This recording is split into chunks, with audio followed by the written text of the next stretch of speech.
Well, first of all, I want to express my sadness at the loss of lives in Michigan, and I want to thank my colleagues, Senator Peters and Senator Slotkin. You speak for every single one of us, and our hearts are broken.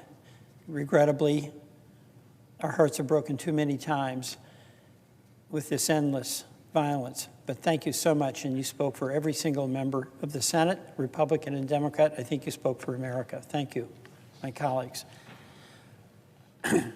Mr. President, we're on the verge of a shutdown. And the question is why? And there's a couple of reasons. Because my view, we should never have a shutdown. And it's an indication of a breakdown in the constitutional process and the failure of the executive and the legislative branch to do their jobs. And as with any kind of, quote, shutdown, the conversation focuses on who's to blame.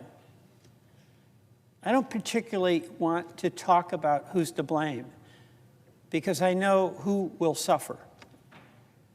And the people who will suffer are the people that you represent in Nebraska. They're the people I represent in Vermont. But I do think it's important to give some history of how this happened and what's at stake. And I say that hoping that at the end of the day, which will be tomorrow, we do not have a shutdown. We do not turn the lights off on government. We've had brinksmanship before, but before we've had situations where as we approach the midnight hour, the policy differences that were vast between Republicans and Democrats were being discussed by Democrats and Republicans. And that discussion was often at the behest and insistence of the executive, playing a proper role to get us to talk and resolve those differences. This time it's different. We had an executive who said that his party should not even speak to Republicans or to Democrats, not even speak to Democrats. So, I'll just ask the common sense question a Vermonter would ask. Peter, if you disagree with somebody and you won't talk to them, how will you resolve the disagreement? And that's what's happened. The second thing, and I want to say this to my Republican colleagues, we have an executive who pays no respect to the role that the legislative branch of this government plays in the affairs of this country. We passed a budget with Republican and Democratic support. And we had an executive who said he didn't care what it is we passed. He was going to do what he wanted under the aggressive, caustic leadership of Russell Vought, the head of Office of Management and Budget. And what Republicans and Democrats in this body agreed to spend, the executive refused to spend, froze the funding, whether it was foreign aid or health care. He could decide. That is a total and complete violation of the constitutional separation of powers, and to the extent that this body, Congress, puts its head in the sand and disregards the assault on our authority by the executive, we have relinquished our authority. More importantly, we have relinquished our duty. We have relinquished our duty, Mr. President, to the people we represent to stand up for the constitutional separation of powers and to bear the responsibility that we have to make decisions about taxing and spending.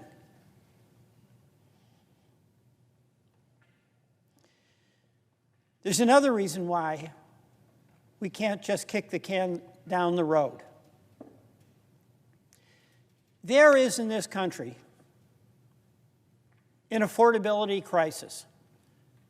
People can't afford homes, and they definitely cannot afford health care. And folks are terrified at the likelihood of a person they love in their family getting sick if they don't have insurance. And what is about to happen if we don't act before this shutdown is that folks who are getting their health care on the Affordable Care Act, who are paying a significant portion of their income for that health care, but can only afford it because of the subsidies, not because they want to have subsidies, but because the health care system is so expensive. Obamacare, the Affordable Care Act. Those folks in your state and mine are going to lose their health care. And that is a reason we cannot condone a resolution that does not include protecting people's health care across this country. All those folks who are dependent on the Affordable Care Act, for them to be able to have security that if their partner, if their child needs health care, they'll have access to health care. That's the urgency of this. That's what makes it different. We have an executive who has told the Congress and the Republicans in Congress, don't talk to the Democrats, disgraceful. But more than that, we have a situation where the people all of us represent will lose their health care if we don't resolve that now, right now, because they are starting to hear about the premium increases that will make it completely unaffordable for them to have access to health care. You know, when we get into the political situation, my Republican colleagues ask me, Peter, why would you want to have a shutdown? Which I don't want, by the way. But you know what? It's a fair question. But you know, there's a fair question I can ask of my Republican colleagues. Why do you want to have a resolution where the people we all represent are going to lose their health care? That's a fair question for us to ask you. And my belief is that there is no answer for that question because it is within our power right now, today, tonight, to make certain that folks who are on the Affordable Care Act will continue to have access to health care. It's up to us to solve that problem. And let me just talk specifically about that and what it means to folks. If we don't act, Mr. President, in Florida, 30% increase. Kentucky, 32% increase. Louisiana, 32% increase. Alabama, 34% increase. West Virginia, 35% increase. Texas, 39%. Tennessee, 41%. South Carolina, 50%. And you know, we have wicked high health care premiums in Vermont, and we may have the worst situation. Let me give you an example, and I know you, Mr. President, as a former governor, are totally sensitive to this. I know you are. A family where you've got two folks working, they're making a little over $100,000, they can get the Obamacare health care for about $7,500. Their premium is going to increase by $23,000. That's not their fault. They have no control over that. They can't shop around. But what they know is they have a child, maybe a child with disabilities. And what they know is they love that child. They know they love their family. And they know as responsible adults, they want to make sure if those kids, if their partner needs health care, they'll have it.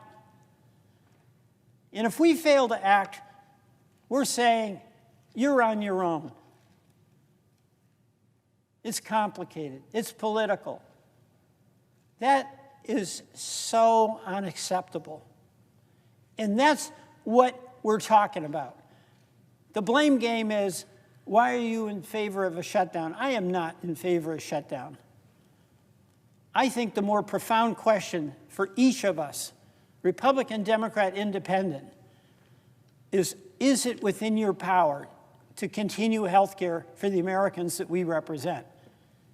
And the answer to that, we all know, is a yes. It is within our power. Now, we may have to stand up to an executive who doesn't particularly care about that. But we do. We do. And if we do, we must act. So that's what's at stake here, Mr. President. Will we step back from the politics and the blame game and the shutdown, showdown activities that are becoming ever more prominent here, and just ask ourselves, as United States senators, all of us whom represent people who are working class, some are wealthy, some are disabled, all kinds of people, and we care about them. But can we really say we care about them if we'll let them lose their health care? My answer to that is no. So I'm ready to do whatever it takes to continue access to health care. And the people who want health care, it's about the love they have for the people in their lives. It's not about getting some political advantage with the outcome of this debate. Mr. President, I yield back.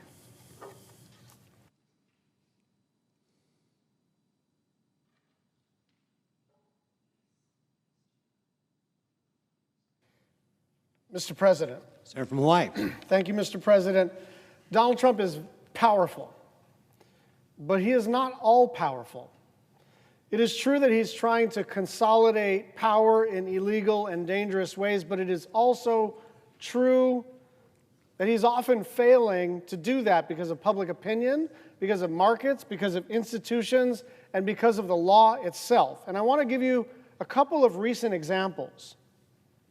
2 weeks ago, shortly after Trump and FCC Commissioner Brendan Carr threatened to punish ABC if it didn't suspend Jimmy Kimmel's show, the network announced that it was taking the show off the air indefinitely. And so, at first, the public coercion seemed to work. Brendan Carr had said point blank, we can do this the easy way, or we can do this the hard way.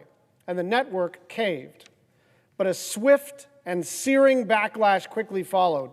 Consumers revolted. People began canceling their subscriptions. Disney's market cap fell by close to $6.5 billion in a matter of days. Artists, advertisers, and employers spoke out. Even Republicans in the Senate denounced the move. My Senate colleague Ted Cruz called it, quote, dangerous as hell. I think it is unbelievably dangerous for government to put itself in the position of saying we're going to decide what speech we like and what speech we don't, and we're going to threaten to take you off the air if we don't like what you're saying, end quote. Criticizing your own party's administration is hard. I understand that. But this is not about whether you're left or right or whether you thought Jimmy Kimmel's comment was insensitive or not. It is about the basic question of, are we allowed to speak freely in a country without fear that the government is going to come after us? Because if not, that's not the America that any of us recognize.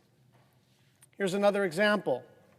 Last week, Trump installed a loyalist with no experience as a prosecutor as the interim U.S. Attorney for the Eastern District of Virginia, and within days, the office indicted former FBI Director James Comey on charges without much evidence at all. And the case is so absurd that they couldn't even get a single career prosecutor to take it on. And so instead, the newly installed interim U.S. Attorney had to sign and present the indictment herself in a highly unusual move. One of the charges was rejected by the grand jury almost immediately. Now, why does that matter? It is without a doubt a dark day for the country when the President of the United States uses the Justice Department to prosecute political opponents.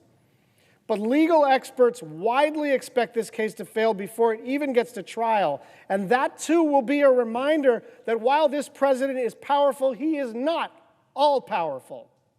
This isn't a free-for-all. He doesn't get to just do whatever he wants. Which brings me to this debate about government funding. Democrats are out of power, but we are not powerless, and our price is not that high. We have been asking Republicans for over a month to sit down and negotiate. I've been here 13 and a half years. We have never passed an appropriations bill without a negotiation. But Trump literally told his party, quote, "Don't even bother dealing with them." And so it took until today, on the eve of a shutdown, for a meeting, and the House is out of town. The House adjourned until after the funding deadline expires. They were going to come back on October 1st, which is already 24 hours too late. Now they're thinking October 7th. If you're serious about a deal, if you're serious about keeping the government open, why are you not in the United States Capitol? Russ Vought, in July, the OMB director, said, you know, the appropriations process should be less bipartisan.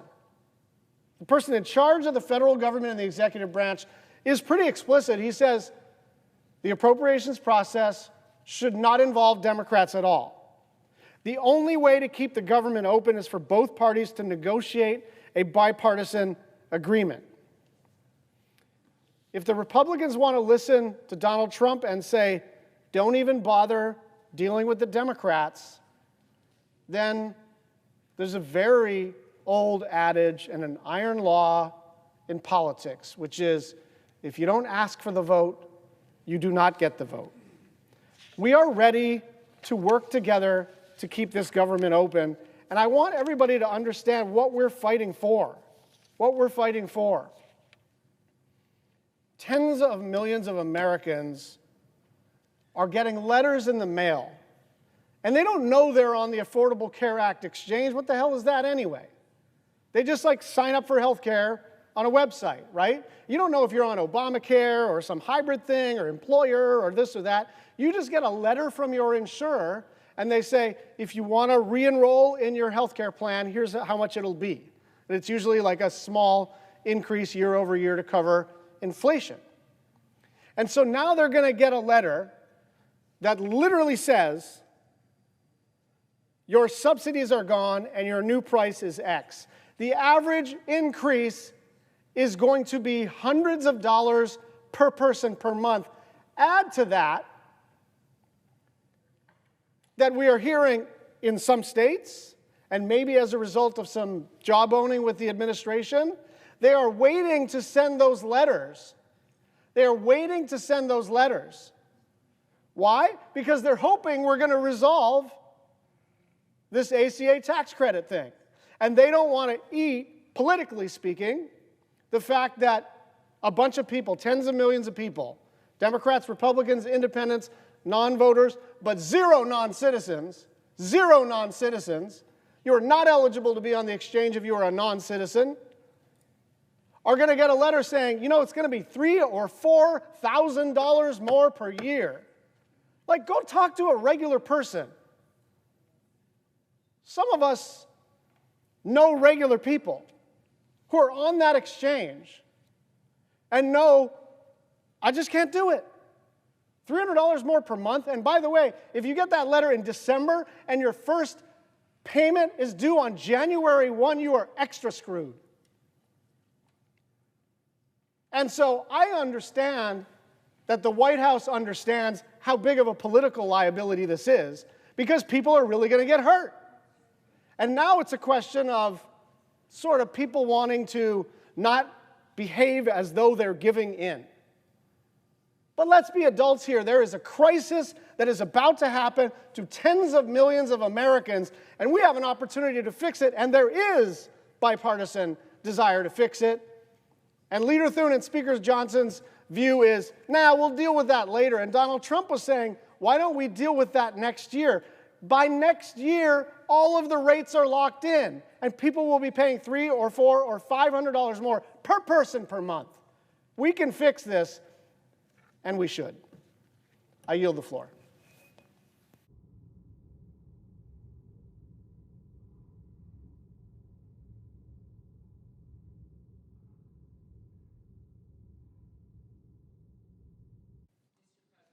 I recognize the senator from Minnesota. Mr. President, I come to the floor today because we have a choice here. And the Democratic leaders in both the Senate and the House just went to the White House. They had a long meeting. I'm glad that meeting happened. I hope something will come out of it. But the president has repeatedly said, well, we don't need Democratic votes. Well, we can do this on our own. And the problem is, the more he says that, the more the American people are saying, what about me? What about me, says the farmer whose soybean market has dried up that I met with last week. What about me, says the mom coming out of the grocery store and looking at her bill? Or the student thinking, I can't afford this electricity bill. Or everyone that's starting to look at these healthcare numbers, looking at the insurance premiums, looking at the fact that this administration has not stood up for them on healthcare. So if they would open their eyes right now and see what's going on out there, or maybe go to those 13 rural counties that I just visited in Minnesota, maybe they would see that this is a moment where people are expecting the president and congressional Republicans to work with us on these unfolding crises.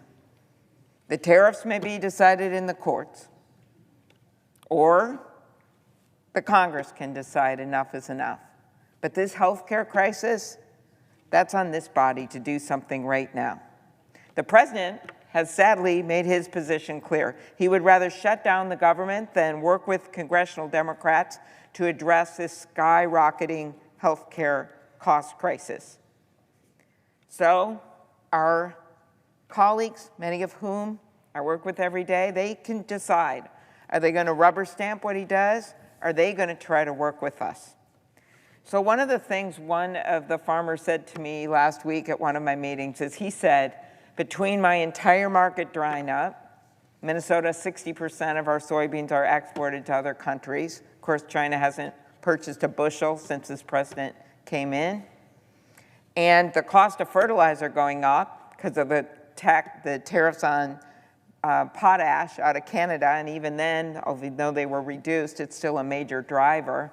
Between the issues with visas and not having enough workers, he described it as he looked at the healthcare policy and what's happening there, since about 28% of our farmers are on the Affordable Care Act because they're individual business owners. He said it's a perfect storm of ugly. And I think that's a good way to describe it. So what do you do when there's a storm, a perfect storm of ugly coming at you? Do you go out there with an umbrella and say, well, maybe we can look at this in a month or two? You don't have that luxury. The American people don't have that luxury. This is not a December thing. This is not a January thing. This is a now thing. So I hope our colleagues will see it as the opportunity that it is, and that is to finally do something to help the people that are facing this. NBC recently reported on one family that currently pays $278 a month for health insurance thanks to the health care tax credit. If Republicans in Congress and the president let this expire, this family's premiums could soar to $1,800 a month, increase of $1,500 a month. Estimate is nationally it'll be 75% increase in premiums. In rural, it'll be double. I was actually surprised in our rural hospitals. Of course, they're concerned about the Medicaid cuts, that $500 billion in Medicare cuts that is coming at them because of the fact that the debt was increased so much in that bill with the tax cuts for the wealthy that it triggered an automatic $500 billion in Medicare costs. All of that worries them. But maybe I just hadn't thought it through. The Affordable Care Act premium increases without any tax credits really concerns them. Why? Because so many of their people that are going into their hospitals in rural areas are either on Medicaid or they're on their, what we call in Minnesota, MNsure, their policy through the Affordable Care Act. Those people won't be able to afford double, no way, because they're already in that perfect storm of ugly. So then they're not going to have insurance, and they're going to show up in their emergency rooms in these mid-sized towns with no insurance. So they said this could make a major, major difference for them. Our legislation, it would have kept the lights on. Our bill, it got more votes than the Republican bill. I'd like to point that out. A whole bunch of people didn't even show up for the vote that we just had a week ago. And our proposal that did something about health care to restore people's health care actually got more votes than the Republican proposal. So we want people to work with us and prevent millions of Americans from losing their health care. This is our opportunity to show why we came here to begin with, and that is to stand up for our constituents. Thank you, Mr. President. I yield the floor. Mr. President. I recognize the senator from Wisconsin. For the past 6 or so months, I've been crisscrossing the state of Wisconsin, listening to families, small business owners, parents, caregivers, doctors, nurses, and neighbors about what good, affordable health care means to them. And the overwhelming consensus, as you might expect, was that having health care you can rely on and afford means everything. I know this exact feeling. When I was just 9 years old, I had a very serious childhood illness, similar to spinal meningitis. That wasn't the exact diagnosis, but I was in the hospital for 3 months. And even though I was able to make a full recovery, my family was then not able to find any health insurance to cover me, not at any price, because I had been labeled as a child with a pre-existing health condition. You see, back then, insurance companies were under no obligation to cover people who had been sick or were sick. So people with pre-existing health conditions like diabetes or cancer diagnosis so often went uninsured. That kind of experience, being hospitalized for months and then not being able to get health insurance, it's not an experience that one forgets. So when we have these debates about healthcare policy, I know that it's not just a high-minded conceptual idea. It is real. The consequences are real. And the people behind the stories are real. And over the past few months, I've been able to hear those real stories. I heard stories from families who were sometimes unable to put into words what it would mean if their Medicaid were stripped away. I heard from Evan in Madison, Wisconsin. Evan is on Medicaid. We call it Badger Care in the state of Wisconsin. Evan has undergone 2 brain surgeries and subsequent radiation over the past 10 years to treat brain tumors. Thankfully, he has Medicaid to help cover this care. But his ability to stay healthy means that he needs medication. And he said, as he wrote me, without Medicaid, I won't be able to afford my medication that literally gives me the ability to go out and be a part of my community. I also heard from Ashley from De Pere, Wisconsin. She told me how Medicaid is essential for her 15-year-old daughter with disabilities. Medicaid has allowed her to modify her home so her daughter can safely get around, and also allowed the family to get a wheelchair-accessible van so her daughter can get to school and get to the doctor and just be a kid and experience the world. These are the Americans who are now living in fear that their Medicaid is on track to be terminated because my Republican colleagues jammed through a partisan bill that cuts Medicaid to the bone and will kick more than 10 million Americans off their health care. And as always, I would be remiss if I did not say that that was all in service to giving huge tax breaks to big profitable corporations and the ultra-wealthy. This is the damage that I'm hearing about from people I work for. And sadly, the stories from folks who are worried if their health care is on the line don't end up there. 24 million Americans get their health care from the Affordable Care Act. And they're waiting right now for that dreaded letter in the mail, letting them know that their premium costs are about to skyrocket. For the 22 million who receive enhanced premium tax credits, their costs will go up on average by 75%. 4 million of these Americans are going to get that letter and realize that they cannot afford health care at all anymore.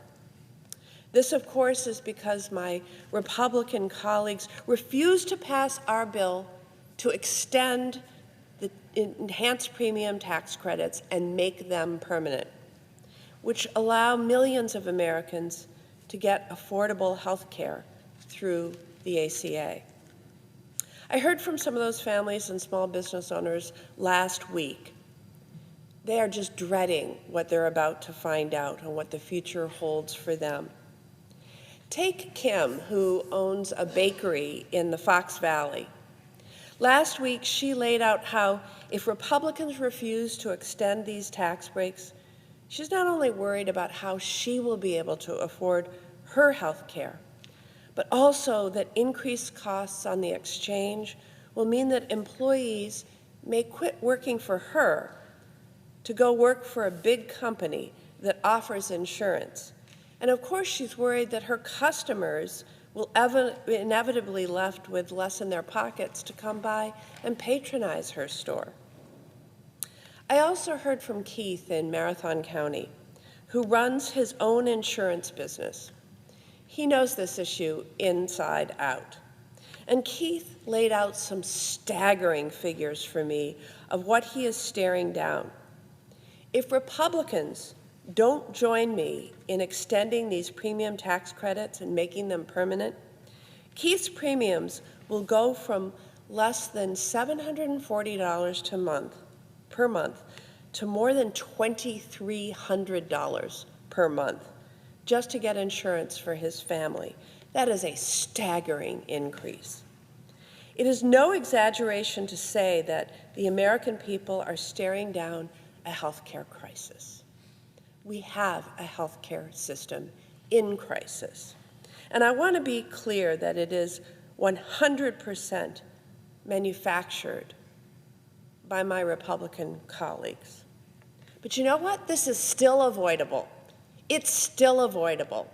I am hearing my constituents sounding this alarm, and so I'm here to do the same.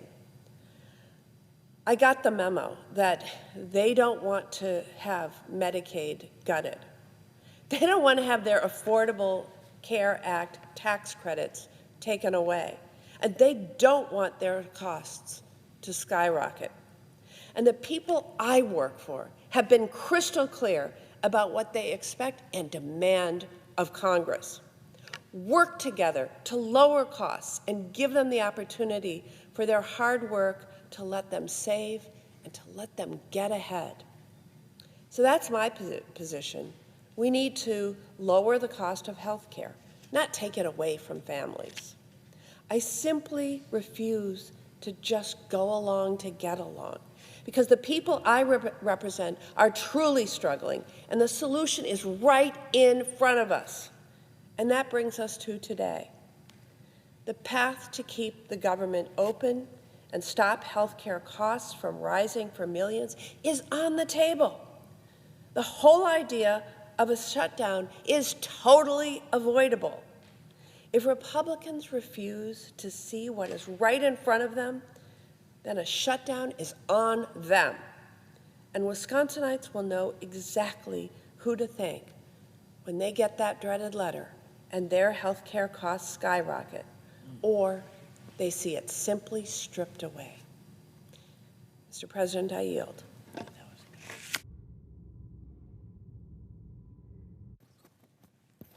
President. Recognize the senator from Connecticut. Mr. President, the House of Representatives is not coming back into session reportedly until next week. The government is shutting down tomorrow night, and the Republican House of Representatives isn't here.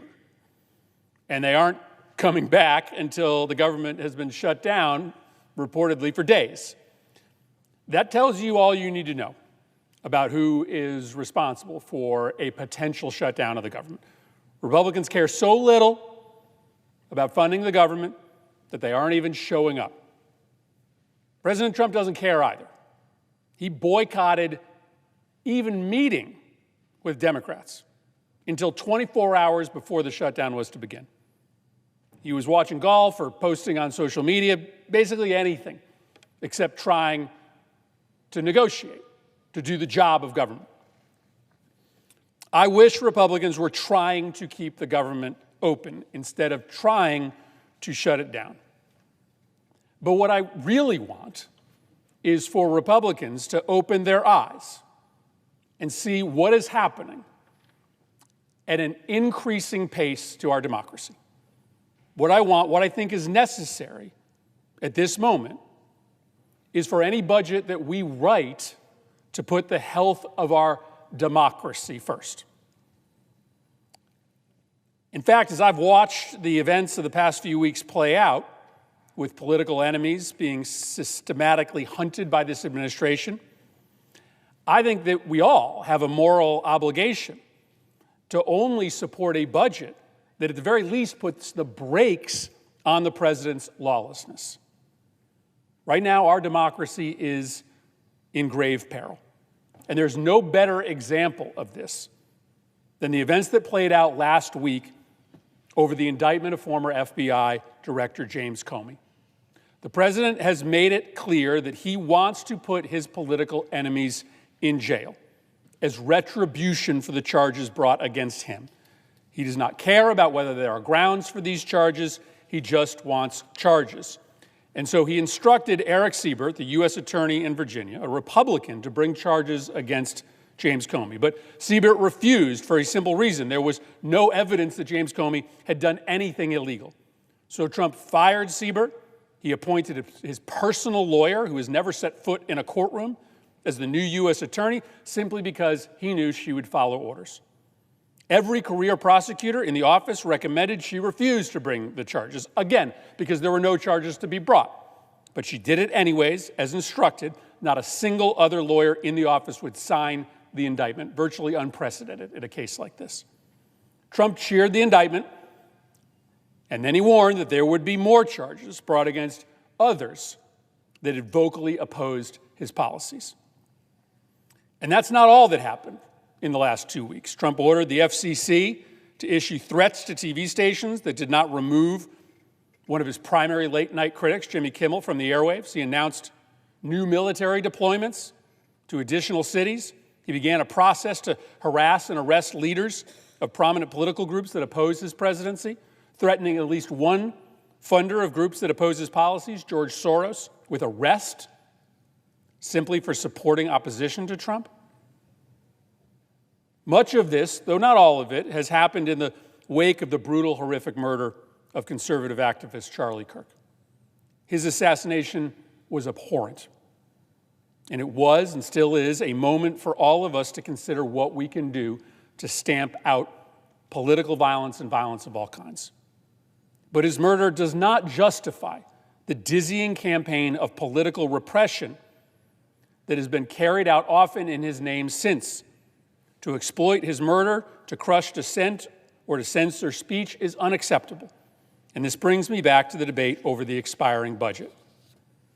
I join with my colleagues in wanting this new budget to, at the very least, postpone the healthcare insurance increases that are coming for millions of Americans, that are going to ruin people's lives in this country. 75% increases for people who are going to make this awful decision about whether they should continue to pay their premiums, whether they should put food on the table for their kids, or whether they should risk going without insurance.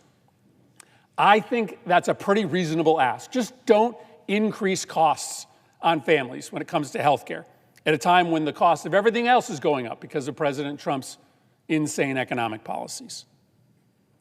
But let me ask you this as well. Why would we not also simply say that any budget we pass should stop the worst of the lawlessness? Stop the deployments to our cities. Stop the witch hunt of Comey and Soros and Senator Schiff. Stop using the FCC to censor speech. Stop unconstitutionally ignoring the budget and spending only money that the president wants to spend. To me, this is simple. We should not willingly pay the bills for the most serious assault on political freedom since the Civil War, an assault that may collapse American democracy as we know it. Now, I know my Republican friends think that this is hyperbole, that our fear for democracy is just fear-mongering, just politics. I swear it is not. My Republican colleagues know why Comey and Senator Schiff and Soros are being targeted. They know that the president just picked the people that give him the hardest time and told his folks to come up with charges. My Republican colleagues know the impact that this has on people who want to politically and peacefully oppose the president, but now won't do that because they fear for their freedom. Republicans know this. They should not defend it. Republicans know that it's wrong to sit down and agree to a budget and then cheer the president when he refuses to spend the money in blue states or on the priorities that got Democrats to sit down at the table to begin with. Republicans know that that's not fair play. They shouldn't defend it. And Republicans know that using the FCC to crack down on speech that the president doesn't agree with is wrong. They know, as Senator Cruz pointed out, that that's a slippery slope that we may never get off. I want to find agreement with the Republicans on stopping these premiums from going up. I do. I think that's really important for people in this country. And I think it's okay to admit that this is an odd arrangement that we have in American government today, where the minority party in the Senate, so long as it has 40 members, is kind of in a coalition government with the majority party because the budget can't pass without bipartisan agreement. But the majority party has an obligation to honor and fight for a basic set of protections for our democracy. And when it doesn't, it really stops being a good faith negotiating partner.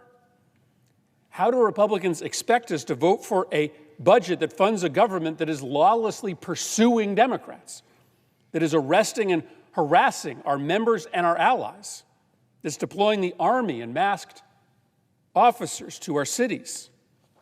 We are at a moment of decision for this country. Right now, Republicans aren't even trying to keep the government open. They're not even here. They're rooting for a shutdown. But if we're going to keep the government open, why can't we all agree that it should only be a government that respects our democracy, that is not corrupt, that doesn't treat people and places that oppose President Trump as enemies deserving of indictment or military deployment? That also seems like a pretty minimalist ask. So it's decision time. Is this Senate going to fund the destruction of our democracy, or are we going to do what is necessary to stand up for basic American values? I yield the floor.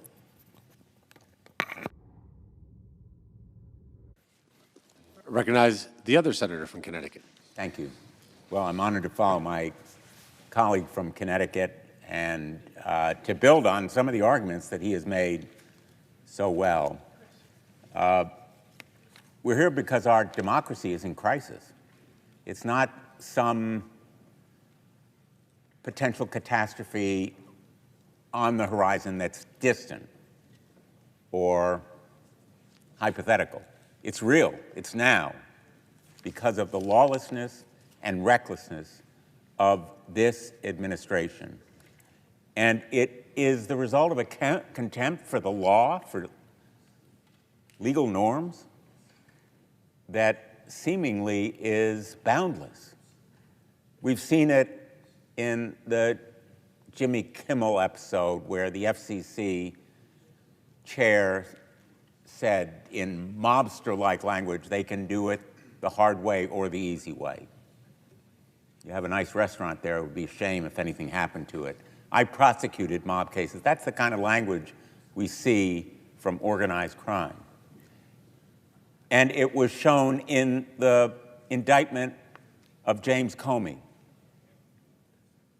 a document signed only by the United States Attorney, not by any career official. And after only 14 members of the 23 people on that grand jury voted to do it on 2 of the counts, rejecting a third, all of this kind of procedure is so highly extraordinary. As a former prosecutor, it would be an embarrassment. But this administration is beyond shame when it comes to lawlessness. And we've seen it in immigration, in healthcare, in education, in the VA, where countless people have been illegally fired, some of them hired back. And that is why we are insisting that there be a guarantee that the president will follow the law when we pass a budget. Not a hypothetical danger that he will disobey it. In fact, he's ordered rescissions, impoundments, clawbacks. If we pass a law, we have to be sure the president will follow it. Otherwise, there really isn't any point to this branch of government. And so I say to my Republican colleagues, as a matter of your self-respect, as a matter of protecting this institution, you should agree with us that there must be a guarantee that the rule of law will prevail. And I say to my constituents in Connecticut, we're going to stand up for you to save your health care, because you can't wait to get sick. You don't choose to get sick on November 22nd or January 3rd when it's convenient for Donald Trump and the Republican majority. You need to know when there's open enrollment on November 1 whether or not your insurance will be affordable for you. You need to know whether those subsidies will make it affordable for you, because otherwise you won't be able to buy insurance through the ACA. In fact, 90% of all people in Connecticut who buy insurance through the ACA marketplace receive some kind of subsidy. And their insurance premiums will skyrocket by 75% if that subsidy is ended. They need to know now, when open enrollment starts, whether those subsidies will be there for them. And it will affect insurance premiums for everyone if we fail to extend those subsidies as part of this continuing resolution now. Why? Because healthier people who see their insurance premiums rise by 20%, right now they're projected to rise at least 18% for everyone, because that's the cost of this failure to extend the subsidies. The healthier people are going to say, I'm not bothering, I won't need it. The sicker people may try to buy it, and the insurance companies will have to cover illnesses, more of them with fewer premiums, and they will have to charge more to everyone to cover it. So this failure to do the right thing has impacts for everyone who seeks health care and tries to buy insurance to pay for it. The Republican proposal is an abject failure when it comes to ensuring that the American people don't pay more for health care. And I heard from constituents just over this past weekend, as I went to the Durham Fair, as I went to the Mum Parade in Bristol, as I went to Norwalk and Stamford and Milford, all around the state, people asking me, what will happen to my health insurance? what will happen to my health care? Nothing is more important than health. And we are saving health care for the American people by insisting that this extension of government funding include a reversal of the cruel and stupid, big, blatant betrayal. It's not a big, beautiful bill. The big, blatant betrayal that failed to extend those health care subsidies, and insist that whatever the bill that's passed be obeyed by the president. The ACA premium tax credits have protected millions of Americans from those higher health care costs, and they've reduced the number of Americans without health insurance coverage. They've provided robust choices for consumers and provided stability for health care providers, especially in rural areas. And I've heard from those providers who are as worried as their patients about what will happen to this program. What the Republicans are doing is cruel. It's unnecessary. There is a straightforward, simple solution. It should not be a partisan issue. Republicans know we have to extend those subsidies. Why not now? That's the mystery to the American people. And there will be no credit for a shutdown. The American people know that we're not seeking it. We hope to avoid it. It will be on Republicans who have refused to come to the table. House Republicans have refused even to come to town, come back to go into session. And they are having discussions, reportedly, about whether they can have fundraisers during the shutdown if there is one. So we need some wiser heads and stronger consciences to prevail. And I am hopeful there is still time to reach that kind of agreement. I choose to stand with working families, and I urge my Republicans to do the same. Thank you, Mr. President.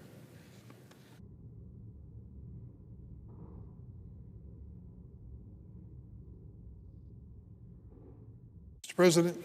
I recognize the Minority Whip. Mr. President, millions of Americans better check their mailbox the next week or two. There's some bad news. Letters are being sent by health insurance companies that are trying to give some kind of a warning to these families about what's going to happen to their health insurance premiums because of the big, beautiful Trump budget bill. One family in Illinois tells the story. Leanne Safford and her husband, Lori. Right now, Leanne and Lori pay $278 a month for health insurance under the Affordable Care Act. But starting January 1st, their monthly premiums, now get this, jump from $278 a month to $1,800 a month, a 550% increase. $1,500 more coming out of the paychecks of Lori and Leanne. Why is this happening? Because we have a system, or had a system, that provided subsidies and tax credits to working families so that they could afford their health insurance. However, in the big, beautiful budget bill of Donald Trump, passed with every Republican voting for it, every Democrat voting against it, these subsidies and credits started to disappear.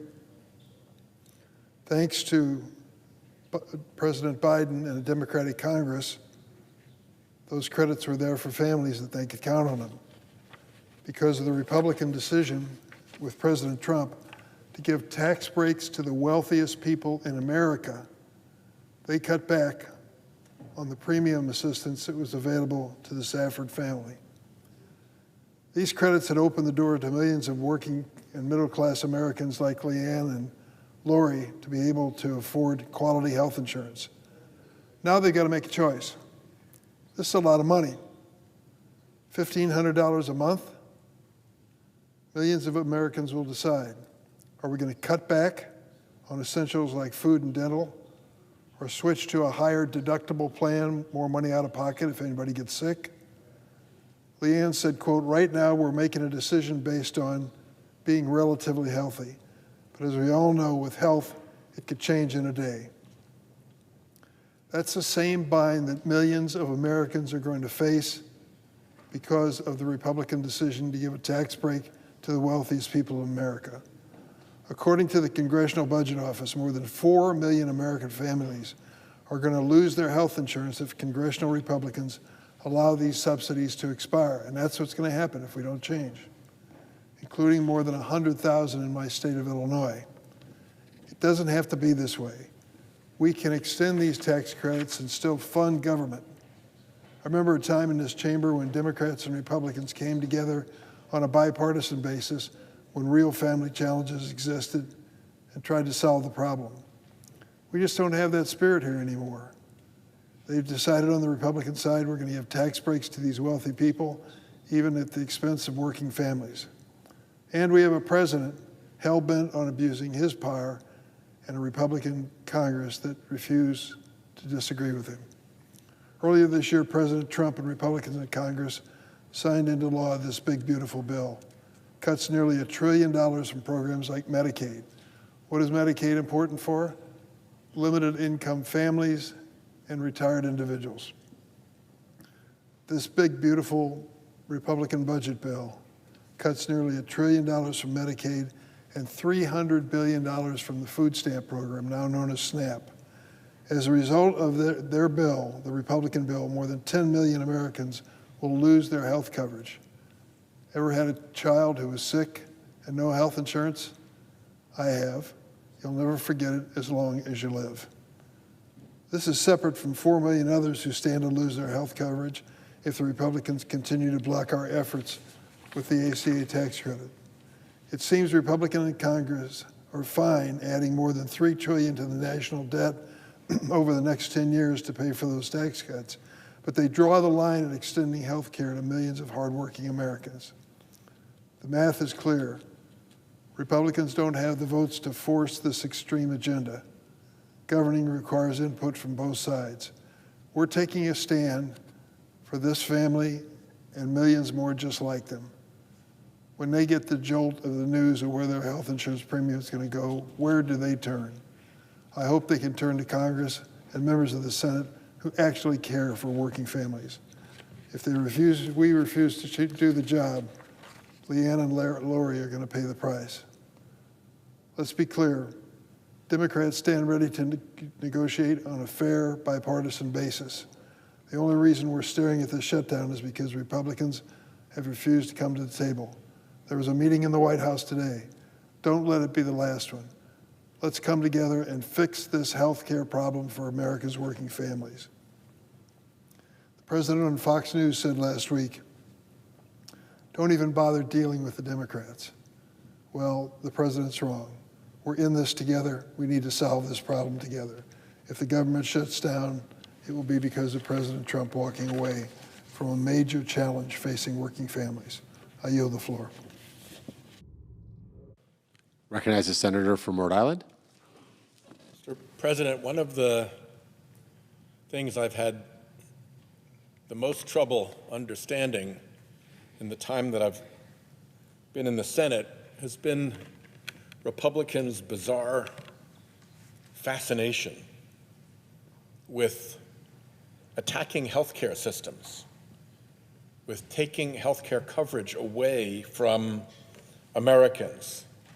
It came to a boil in the Beautiful for Billionaires bill, which cut about $1 trillion out of Medicaid, and then in a hidden fashion through sequester, cut about $500 billion out of Medicare, and then attacked the Affordable Care Act, which so many Americans rely on to be able to afford their health insurance. I represent Rhode Island.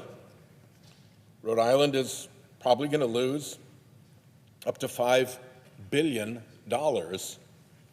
in federal Medicaid funding.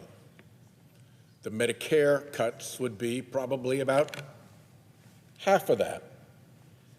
And the Affordable Care Act is going to hit about 40,000 Rhode Islanders who will see their insurance premiums explode. And that is going to happen soon. This is a health care crisis that Republicans have created. And we'd like to try to protect the American public in all of this. These are not going to be small increases in people's bills. We're talking about an 85% increase in already expensive health insurance premiums, as much as $1,200 a year for a middle-class family. Let me give you just an example of what this looks like in real life. A constituent named Carla. Carla's 60 years old. She's retired. She was a mental health counselor, which is noble work, but doesn't make you rich. She gets $60,000 in annual income, mostly from her 401k. She doesn't yet qualify for Medicare, so she got insurance from Rhode Island State Health Insurance Marketplace. She has a family history of heart disease.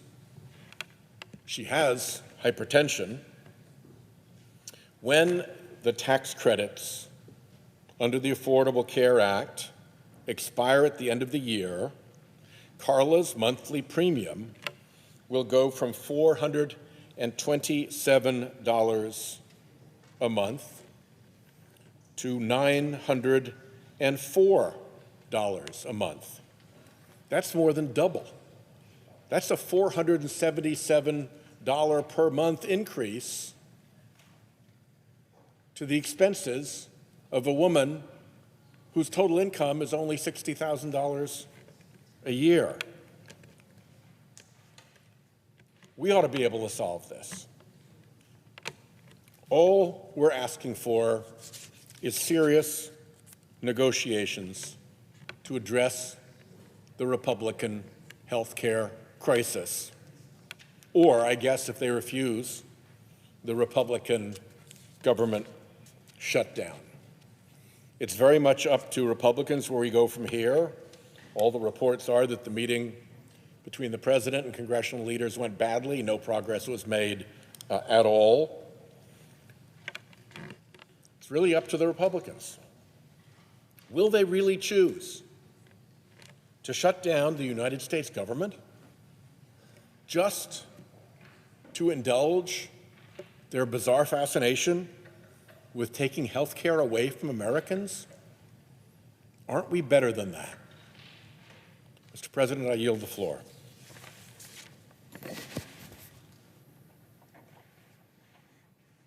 Mr. President. Recognize the senator from Arizona. Mr. President, we are just a day away from a government shutdown because President Trump and Republicans would rather shut down the government than work with us to keep health care premiums from spiking for American families. We're watching the same pattern repeat itself again in Washington. Partisan politics and dysfunction hurting hard-working families. This fight, Mr. President, is about health care. It's about what happens to families in Arizona if tax credits that reduce their health care premiums expire. It's about costs going up for people who are already feeling squeezed by inflation and Trump's tariffs, driving up the prices of everything, from groceries to back-to-school supplies. And it's not complicated. If these tax credits expire, working families in my state will see their monthly premiums spike when they go up to sign up for a new plan in just a few weeks. I've heard from Arizonans who are now saving hundreds of dollars every month because of these credits. Ending them would be a gut punch. For some, it would mean losing their coverage altogether. So it's pretty simple. We should extend them, and that's what we're proposing. And let's not forget who holds the cards. Donald Trump and my Republican colleagues. They're the ones saying no, not just to Democrats, not just to us, but to families in Arizona and across the country. But instead of working with us to lower costs and avoid a shutdown, Donald Trump has refused to even sit down and talk about it for weeks until just today, barely 24 hours before the deadline. He'd rather watch the country inch closer to a shutdown than to try to figure out solutions. And Mr. President, it's going to be everyday Americans who pay the price, your constituents and mine. In Arizona, more than 379,000 people have reduced premiums through these tax credits. It lowers their premium by, on average, about $475 every single month. So if those tax credits are allowed to expire, that means their health care premiums for next year go up as much as 55%. That's hundreds of dollars every single month. And that blows a huge hole in the family budget. It means canceled family trips. It means not being able to sign your kid up to a sports league. It means taking on more shifts just to cover this added cost. And for a lot of folks, what this means, it means they will not be able to afford health insurance at all. The estimate is that more than 109,000 people in Arizona alone would be unable to afford coverage. In the richest country in the history of the world, there is no reason why somebody who is working full-time shouldn't be able to afford basic health insurance. No one should be one accident or one unexpected illness away from financial ruin. No one should be unable to take their kid to a doctor when they get sick. But here we are because of Donald Trump and Republicans. This would hurt even harder in rural Arizona and small towns, places like Cochise, Apache, Navajo, and Santa Cruz counties, where there are fewer large employers who offer health benefits, but these are counties with higher poverty rates. It will hurt families across Arizona who finally got access to care. And now they're being told that it may disappear. It doesn't have to be this way. Now, there's still time to extend the premium tax credits and protect families from higher costs while keeping the federal government open and serving Americans. Mr. President, we can do this. We've just got to be willing to sit down and work to figure it out. I know I am. Thank you, and I yield the floor.